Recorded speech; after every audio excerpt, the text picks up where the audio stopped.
নাটক, কি সিনেমা, এখন তিনিও সেই সিনেমার বড় হিরোতে পরিণত হয়েছেন। তারেক রহমান কিন্তু অর্থনৈতিক চাকা ঘোরান না। সে জুলাই সনদের পুরোটাই আপনার আমাদের বিরুদ্ধে। আবার দীর্ঘশ্বাস তৈরি হচ্ছে, আবার আরেকটা পতন আসবে। বাংলাদেশে সর্বস্তরের মানুষ, আমরা যখন কষ্টে থাকি, বেদনায় থাকি, হতাশায় থাকি, চালের দাম তখন বাড়লে সবচেয়ে আগে দীর্ঘশ্বাস বেরিয়ে আসে। আর ওই দীর্ঘশ্বাসের হাওয়ায় শেখ হাসিনা গেছে না? দীর্ঘশ্বাসের হাওয়ায় শেখ হাসিনা গেছে না? ভাইরা একটু কথা বলেন, গেছে না? আপনার আমাদের আবার দীর্ঘশ্বাস তৈরি হচ্ছে। এই রাইডার ভাইরা যারা 3 ঘন্টা 4 ঘন্টা ধরে লাইনে দাঁড়িয়ে থাকে, তাদের দীর্ঘশ্বাসে আবার আরেকটা পতন আসবে।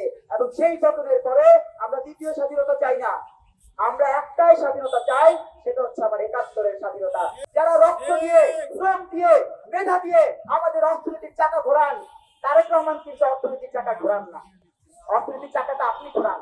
এ কথাটা তারা বলতে চায় না, স্বীকার করতে চায় না, কথা কথা গালি দিতে চায়, কথা কথা আপনাকে অপমান অপদস্থ করতে চায়, আর আপনার কাঁধের উপরে ভর দিয়ে সুজন হতে চায়। দেখেন মনে নাই সুজনের কথা?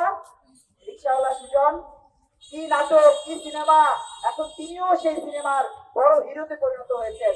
কারণ এরা কখনোই চুলার মাধ্যমে আপনার আমার বৈষম্য দূর করতে চান নাই, চেয়েছিলেন বৈষম্য তৈরি করতে, যে কারণে আজকে সুযোগের জন্ম হয়। কিন্তু সত্যিকার অর্থে বাংলাদেশের স্বাধীনতা, সার্বভৌমত্ব রক্ষা হয় না। আজকে জাতীয় পতাকা হুমকির মুখে, জাতীয় সঙ্গীত হুমকির মুখে, সংবিধান হুমকির মুখে। যে জুলাই সনদের কথা তারা বলছেন, সেই জুলাই সনদের পুরোটাই আপনার আমাদের বিরুদ্ধে।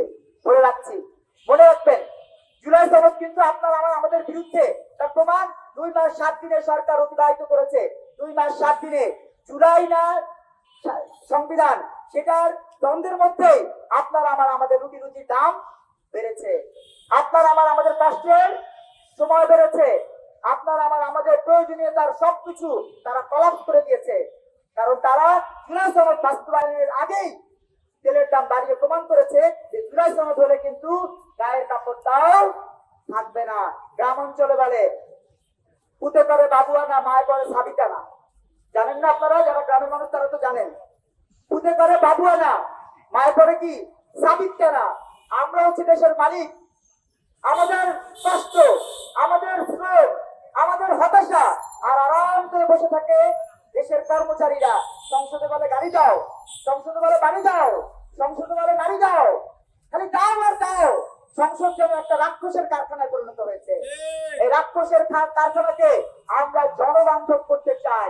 ৭১-এর স্বাধীনতা বলেছে সমাজতন্ত্র মানে বাংলাদেশের মানুষের অর্থনৈতিক মুক্তি। সেই স্বাধীনতা আমরা রক্ষা করতে চাই, সেটা বাস্তবায়ন করতে চাই, সেটা ধারণ করতে চাই। এটা ধারণ করার জন্য নতুন ধারা বাংলাদেশের যদি রক্ত দিতে হয় আমরা দিব।